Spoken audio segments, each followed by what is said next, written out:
السلام علیکم ورحمۃ اللہ وبرکاتہ۔ الحمد للہ رب العالمین والصلاة والسلام علی سید المرسلین محمد وآلہ وصحبہ اجمعین ومن تبعهم بإحسان ودعا بدعوتهم إلى يوم الدین، اما بعد۔ اعوذ باللہ من الشیطان الرجیم، بسم اللہ الرحمن الرحیم۔ یا ایہا الذین آمنوا کتب علیکم الصیام کما کتب علی الذین من قبلکم لعلکم تتقون، صدق اللہ العظیم۔ محترم دینی اور ایمانی بھائیوں، یہ رمضان کا مہینہ ہجری کیلنڈر کا 9واں مہینہ ہے، اور اس 9ویں مہینے کی آج 9ویں تاریخ ہے، یعنی 9واں روزہ ہے۔ پہلا عشرہ ختم ہونے جا رہا ہے۔ اس مہینے کی فضیلت، اس مہینے کی اہمیت، رمضان کی عظمت اور اس کی فضیلت پچھلے ہفتے میں کچھ بیان کی گئی تھی کہ کس قدر عظیم مہینہ ہے۔ اللہ تبارک و تعالیٰ نے قرآن حکیم میں فرمایا کہ اے ایمان والو، تم پر روزہ ایسے ہی فرض کیا گیا ہے جیسے پہلی امتوں پر فرض کیا گیا تھا۔ یعنی یہ روزہ کوئی ایسی نئی چیز نہیں ہے، بلکہ اس کی اہمیت اور اس کی عظمت یہ ہے کہ جتنی بھی گزشتہ امتیں گزری ہیں، اللہ نے سب پر روزہ فرض کیا تھا۔ اسی طریقے سے آپ پر بھی روزہ فرض کیا گیا ہے۔ اور روزے کا مقصد کیا ہے؟ کیوں روزہ رکھا جاتا ہے؟ اللہ نے اس کا قرآن کریم میں ذکر فرما دیا، لعلکم تتقون، یہ مقصد ہے تاکہ تم تقوی والی زندگی اختیار کرو۔ تقوی کہتے ہیں کس کو؟ اللہ کے خوف کے ساتھ روزہ رکھنا، اللہ سے ڈر کر روزہ رکھنا۔ اور تقوی کی مثال ایسے سمجھیے کہ اگر آپ پگ ڈنڈیوں سے گزر رہے ہوں، جھاڑیوں کا راستہ ہو، یہ جھاڑوں میں سے آدمی کیسے نکلتا ہے؟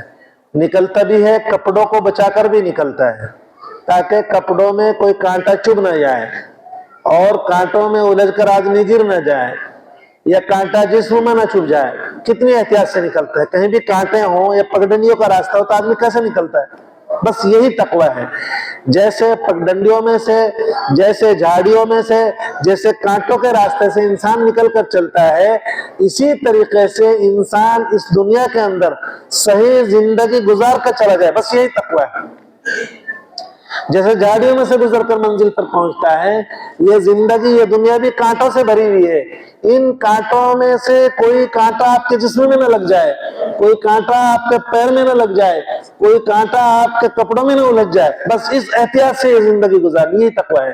اور یہ حاصل ہوتا ہے روزے سے۔ انسان صبح سے شام تک روزہ رکھتا ہے، اس کی نگاہ کی بھی حفاظت ہوتی ہے، اس کے کان کی بھی حفاظت ہوتی ہے، اس کی زبان کی بھی حفاظت ہوتی ہے، اس کے ہاتھوں کی بھی حفاظت ہوتی ہے، اس کے پیروں کی بھی حفاظت ہوتی ہے، اس کی سوچ اور سمجھ کی بھی حفاظت ہوتی ہے، اس کے دل اور دماغ کی بھی حفاظت ہوتی ہے۔ ان تمام چیزوں سے وہ بچ کر چلتا ہے۔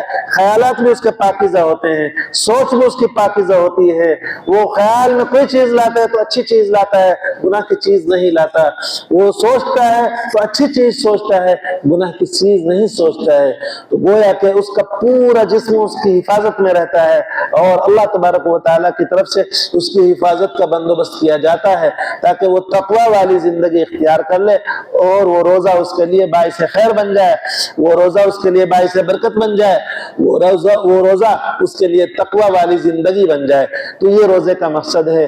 تو یہ کتنا عظیم اور کتنا محترم بالشان ہے، اس کی قدر کرنی چاہیے، اور اللہ تبارک و تعالیٰ کا شکر ادا کرنا چاہیے کہ اللہ تبارک و تعالیٰ نے کس قدر عظیم اور کس قدر محترم بالشان اور کس قدر فضل والا، کرم والا اور عزت والا اور یہ مہینہ ہم سب کو اللہ تبارک و تعالی نے عطا کیا ہے۔ اس کی عظمت کے کیا ٹھکانے، جیسا کہ پچھلے ہفتے میں بھی عرض کیا گیا تھا یہ آپ کو بتلا دیا جائے کہ اس مہینے کے اندر اللہ تبارک و تعالیٰ نے کیا اہتمام فرمایا ہے۔ حدیث پاک کے اندر جناب نبی کریم علیہ السلام نے ارشاد فرمایا اذا جاء رمضان، جب رمضان آ جاتا ہے تو فتحت ابواب الجنہ، جنت کے دروازے کھول دیے جاتے ہیں، وغلقت ابواب جہنم، جہنم کے دروازے بند کر دیے جاتے ہیں، وصفدت الشیاطین، اور شیطان قیدے میں ڈال دیے جاتے ہیں۔ جو انسانوں کو بہکاتے ہیں، انسانوں کو راہ راست سے ہٹاتے ہیں، انسانوں کو گناہ کی طرف مائل کرتے ہیں، انسانوں کے خیالات اور افکار اور نظریات کو پراگندہ کرتے ہیں، ان تمام شیاطین کو یہ کر دیا جاتا ہے کہ قیدیوں میں ڈال کر ایک طرف ڈال دیا جاتا ہے، بند کر دیا جاتا ہے، تاکہ یہ انسان صحیح عمل کرتا رہے، تاکہ یہ انسان اللہ والے اعمال کرتا رہے، اللہ کی رضا والے اعمال کرتا رہے۔ اور اسی لیے جہنم کے دروازے بھی بند کر دیے جاتے ہیں کہ کوئی آدمی، کوئی مسلمان اس مہینے میں اللہ کی ناراضگی والا عمل نہ کرے، بلکہ اللہ کی رضامندی والے اعمال کر کے وہ جنت کا مستحق بن جائے، اس لیے جنت کے دروازے کھول دیے جاتے ہیں، اور تاکہ کوئی برے اعمال کر کے جہنم کا راستہ نہ اختیار کرے، اس لیے جہنم کے دروازے بند کر دیے جاتے ہیں۔ اللہ نے تو ہمارے لیے یہ اعزاز، یہ اکرام، یہ تیاری کی ہے، لیکن ہم نے اس مہینے کے لیے کیا تیاری کی؟ ہر ایک آدمی اپنے گریبان میں جھانک کر سوچ سکتا ہے کہ رمضان آیا، آج رمضان کے 9 دن گزر گئے، میں نے رمضان سے پہلے اس کے لیے کیا تیاری کی؟ کپڑوں کی تیاری تو سب کرتے ہیں، بچے کرتے ہیں تو بڑے بھی کر لیتے ہیں، کپڑوں کی تیاری نہیں، اس کے لیے تقوی اور طہارت کی زندگی ہماری گزر جائے، ہم اس مقدس مہینے کی عظمت کو پہچان لیں، اللہ کی رضامندی کے مطابق زندگی گزار لیں، اس کے لیے ہم نے کیا تیاری کی؟ کیا ہم نے اہتمام کیا؟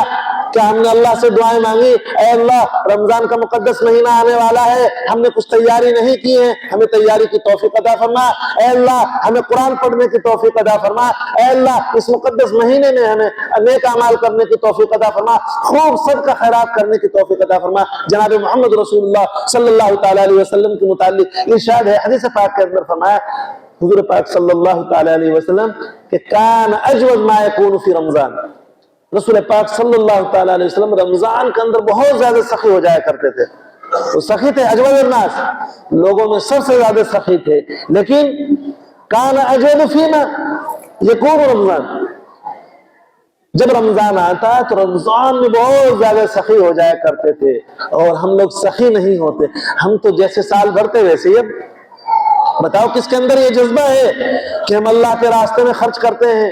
کہتا ہے کس کے اندر کوئی جذبہ پیدا ہوا ہے کہ اس نے غریبوں کا خیال رکھا، غریبوں کے گھر میں افطاری پہنچائی ہے، غریبوں کے یہاں پیسے پہنچائے ہیں، غریبوں کی مدد کی ہے، کسی مدرسے میں پہنچایا ہے، اور کسی یتیم محتاج ضرورت مند کو پہنچایا ہے؟ یہ تو ہماری زندگی جو رمضان سے پہلے تھی وہی تھی۔ کون کون اپنے ہر آدمی اپنے گریبان کے اندر جھانکے کہ اس رمضان کے اندر ہم نے کیا تیاری کی ہے؟ کیا رسول پاک صلی اللہ علیہ وسلم کی سنت پر کس نے عمل کیا ہے؟ کہ رسول پاک صلی اللہ تعالی علیہ وسلم تو رمضان میں اتنے سخی ہو جایا کرتے تھے، اتنے سخی ہو جایا کرتے تھے کہ اس کی مثال نہیں۔ کیا ہم نے اس کی کچھ نقل کی ہے؟ کیا ہم نے کسی غریب کا خیال رکھا ہے؟ کیا ہم نے کسی پڑوسی کا خیال رکھا ہے؟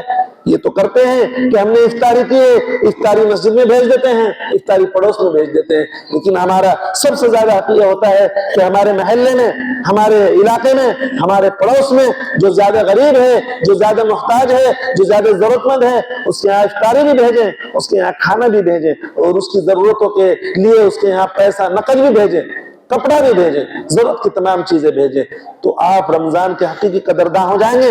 آپ رمضان میں جناب محمد رسول اللہ صلی اللہ علیہ وسلم اپنے نبی کی سنت کو ادا کرنے والے ہو جائیں گے، اور اس رمضان کا حق ادا کرنے والے ہو جائیں گے۔ اور اگر آپ وہی زندگی آپ کی جو رمضان سے پہلے تھی، رمضان میں کوئی تبدیلی نہیں آئی آپ کی، نہ آپ نفل پڑھ رہے ہیں، نہ آپ ذکر کر رہے ہیں، نہ قرآن پڑھ رہے ہیں، نہ صدقہ خیرات کر رہے ہیں، تو کوئی زندگی میں تبدیلی نہیں آئی، اور جب زندگی میں تبدیلی نہیں آئی تو آپ رمضان کی قدر کرنے والے نہیں۔ آپ کی زندگی میں تبدیلی آنی چاہیے، جو زندگی رمضان سے پہلے تھی وہ زندگی اب نہیں، جو معمولات رمضان سے پہلے تھے وہ معمولات اب نہیں، بڑھ کر ہونے چاہیے۔ رمضان سے پہلے ہم غیبتیں کرتے تھے، ابھی رمضان میں نہیں ہونی چاہیے. رمضان سے پہلے ہم باتوں میں وقت ضائع کرتے تھے, رمضان میں وہ نہیں ہونا چاہیے.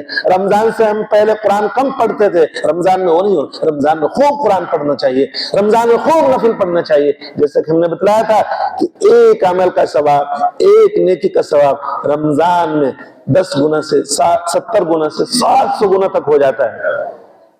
تو کون ہے اس کو لوٹنے والا, کون ہے اس کی قدر کرنے والا, کون ہے اس کی اہمیت کو سمجھنے والا؟ جس کے اندر دل ہے, جس کے اندر جو ہے اللہ تبارک و تعالیٰ نے جاذبیت رکھی ہے, جس کے اندر اللہ تبارک و تعالیٰ نے کشش رکھی ہے, اور جس کے اندر اخذ کرنے کی اور عمل کرنے کی صلاحیت رکھی, وہ عمل کر سکتا ہے, سمجھ سکتا ہے کہ اللہ نے یہ عظمت والا مہینہ, یہ اس قدر عظیم مہینہ ہم کو اللہ تبارک و تعالیٰ نے نوازا ہے, ہمیں اس کی قدر کرنی چاہیے. اور جناب محمد رسول اللہ صلی اللہ علیہ وسلم کی سنت کے مطابق کہ رسول پاک صلی اللہ علیہ وسلم تو اس مہینے میں بہت زیادہ سخی ہو جایا کرتے, ہمیں بھی سخی ہو جانا چاہیے. پورے رمضان ہر آدمی کوشش کرے, اگر زیادہ نہیں 1 روپیہ روزانہ خرچ کرے, 1 روپیہ روزانہ کسی غریب کو دے, 1 روپیہ کسی محتاج ضرورت مند کو دے, 1 روپیہ کسی مدرسے میں مسجد میں دے. اور یہ تو 1 روپے کی مثال ہے, جس کی جو حیثیت 10 روپے 20 روپے 100 روپے 1000 روپے 1,00,000 روپے, جس کی جو حیثیت ہو, لیکن روزانہ کا نظام بنائیں. ہم بغیر رمضان میں نہیں کرتے, رمضان میں اس کا اہتمام کریں تاکہ روزانہ ہم اللہ کے دربار میں سخی لکھے جائیں کہ ہم اللہ کے اس مقدس مہینے کی قدر کرنے والے ہیں. میرے دوست, میرے ایمانی بھائی, یہ بہت ہی عظیم مہینہ ہے. اس مہینے کی یہ شان ہے, اس مہینے کی یہ عظیم الشان اللہ تبارک و تعالیٰ نے اہمیت رکھی ہے. اللہ تبارک و تعالیٰ ہمیں اس مقدس مہینے کی عظمت کو پہچاننے کی توفیق عطا فرمائے. اس میں ہمیں خوب قرآن پڑھنے کی توفیق عطا فرمائے. ایک حدیث میں نے پچھلے ہفتے میں پڑھی تھی کہ من صام رمضان ایمانا واحتسابا غفر له ما تقدم من ذنبه, کہ جس نے رمضان کا روزہ ثواب کی نیت سے ایمان کی حالت میں رکھا, اللہ تبارک و تعالیٰ اس کے پچھلے گناہ معاف فرما دیتے ہیں. ایک حدیث آج بخاری کی سناتا ہوں, من قام رمضان ایمانا واحتسابا غفر له ما تقدم من ذنبه. جناب نبی کریم علیہ الصلوۃ والسلام نے ارشاد فرمایا, جس نے رمضان کے اندر تراویح کی نماز پڑھی ایمان کی حالت میں ثواب کی نیت سے, اس کے پچھلے گناہ معاف کر دیے جاتے ہیں. لوگ غفلت کرتے ہیں, تراویح میں غفلت کرتے ہیں, دکانوں پر بیٹھے رہتے ہیں, بیٹھکوں میں بیٹھے رہتے ہیں, اور بعض لوگ تو مسجد میں بھی آتے ہیں, جب امام صاحب رکوع میں جانے والے ہوتے ہیں تو آ کے شریک ہو جاتے ہیں. یہ بہت ہی عظیم سنت ہے. اس میں ایک قرآن کریم سننا یہ بھی سنت, اور قرآن کریم سنانا یہ بھی سنت, اور پوری 20 رکعت تراویح کی پڑھنا یہ بھی سنت ہے. تو جس نے ثواب کی نیت سے ایمان کی حالت میں پورے رمضان کی تراویح پڑھی, وہ سمجھے اس کا تو بیڑا پار ہو گیا, اس کے پچھلے تمام گناہ اللہ تبارک و تعالیٰ معاف کر دیتا ہے. تو یہ عظیم سنت ہے, اس پر عمل کرنا چاہیے. جیسے ہم روزے رکھتے ہیں صبح سے شام تک, ایسے ہی اہتمام سے تراویح کا بھی اہتمام کیا جائے, تراویح کو بھی پابندی سے پڑھا جائے, اور قرآن ایسی جگہ سنا جائے جہاں ٹھہر ٹھہر کر پڑھتے ہیں, جہاں ٹپم ٹاپ پیلم پہ ریل, حافظ ریل کے پیچھے نہیں پڑھنا ہے. کہیں اگر حافظ ریل پڑھا رہا ہو تو حافظ ریل کے پیچھے قرآن نہیں پڑھتا.